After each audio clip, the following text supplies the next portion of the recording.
Finding an agent you can trust and rely on can be the key to finding the perfect property. You're going to want to look for signs that the agent is working for you and your best interest. Everybody's situation is different. Some ways that I like to build trust with my buyers and sellers is I like to have a conversation with them right off the bat, learning a little bit about their situation, why they're looking to buy or sell, maybe some things that they're looking for at the current moment. And if I feel like maybe something in the marketplace isn't lined up in their favor, I like to make that known and have that discussion with them as to why maybe it's beneficial to want to wait to buy or sell at that time. An example that you might find where maybe let's say you find a house in an open house, or maybe you find it online and you decide you want to submit an offer to a property through the listing agent. Sometimes the listing agent does agree to also hold your best interest as well as a new buyer, but just keep in mind their initial intention is to have the best interest of the seller, and it's never in the best interest of you to have an agent work for both sides. So for example, I'll use this sports analogy. So right now, Lamar Jackson, who's a football player for the Baltimore Ravens, he doesn't have an agent working on his behalf. There's nobody who's negotiating his deal. There's nobody who's trying to help him get a contract at the highest amount. And what Lamar Jackson doesn't understand is an agent does so much more than just negotiate that deal. The agent is talking to the contacts that they've built over the years. The agent is doing strategies that they know have worked from previous clients.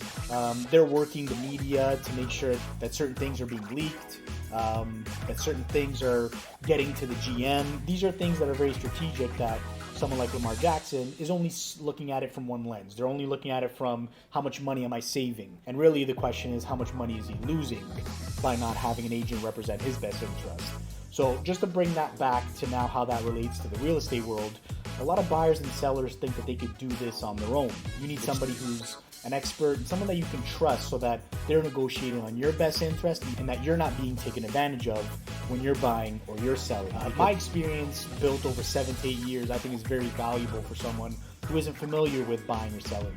And there's a lot that I can offer to even somebody who has been buying or selling for 20 plus years because so many things have changed. So something that I like doing for properties that I show that not many agents do is take the time to actually visit these properties or these areas so that I'm familiar with everything that I'm showing. So for example, when I show a property for a condo building that I'm not familiar with, up to me to make sure that I do the right research to learn about that property, where the amenities are, what floor certain amenities are on, do they have a concierge, what outdoor space do they have, do they have a rooftop deck? These are things that I shouldn't be learning as an agent with the buyer. I should know these things prior to them walking in with me. And you'll find if you're a buyer and you're learning that building with the agent, that's a big sign that the agent hasn't taken the time out of their day to learn about the building and they're just learning it with you. Another good way to make sure that you're in good hands is ask family and friends for a referral. A lot of the times, people who have worked with good agents are happy to refer the agent that they've used to their family and friends. You can always trust someone when they give you a referral. A lot of the times when you get a referral from someone that you trust or love or someone that's very close to you, it means so much more because you know that that agent was taking care of them and that they'll also do a good job of taking care of you as well.